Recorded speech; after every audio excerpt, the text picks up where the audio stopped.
This is a common question I ask, but it usually ends up having great results. And that is, of your IMDb credits, which one, whether it was a short, TV series, whatever, which one taught you the most and why? Without naming, of course, the project. I feel like each one has taught me, and it's really from the people that I worked with that I learned.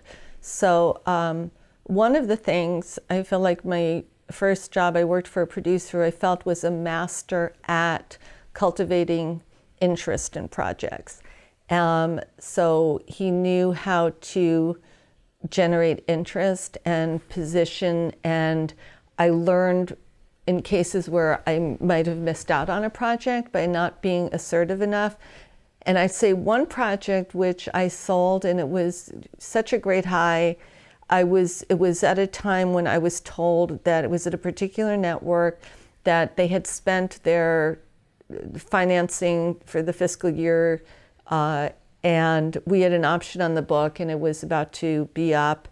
And that also it was a period piece, and they said, we're not doing period, we're not doing period. And I wound up saying, but this reads, to the president of the production company, this reads so hip, this reads so contemporary. Most women today would die to do what this girl did back then.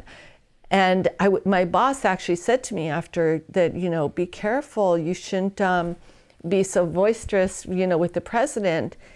Anyway, to make a long story short, I wound up speaking to the network too, where we had a deal, and got the president of the company and her VPs all on board, and they wound up optioning the book. And it was a series, so there were going to be 3 books. Sadly, there was a regime change after we started the process, and we did get a first script, and the new regime decided that they didn't want to do any period again. And that happens in the business, and it's unfortunate, but it is part of the business. And hopefully you just continue to build on the successes, and you're always going to have failures. You learn from your failures. I mean, in that case, sometimes there are things outside of one's control. But what I learned there was to have the courage of my convictions.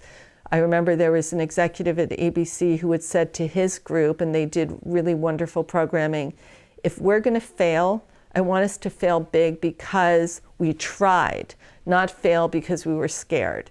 And if you look at any network and breakout shows, they were taking risks and going against the grain.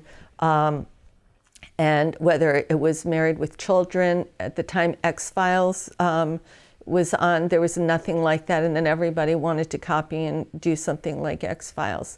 And I remember the sale of X-Files was the head of the network saying to Chris Carter, I just want you to do what you really want to do. So that was brave for the executive. In hindsight, we can all say that's fine, but he was really encouraging the pure voice and creativity of that particular writer. And boy, when you can follow your vision and your passion, and you have combined with the talent to deliver and the support and the right studio behind, you can really deliver something that's iconic and becomes part of our pop culture and everything. Going back to so what I had learned, so I really felt strongly because of that reward that I would always follow the courage of my convictions. So I think it's really important to do that.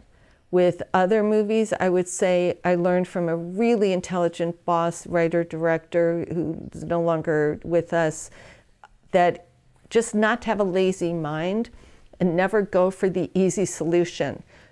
He was great with development, and whatever stories we had, and I learned so much from him, was to really look at the authenticity of how a character would behave and not just go for the obvious, easy, generic solution. So that really taught me, I think, to be diligent and try and find the unexpected behavior in characters. And so anyway, I could be here for a long time, but I've learned from really, I think our greatest teachers are working with other people who are good at what they do.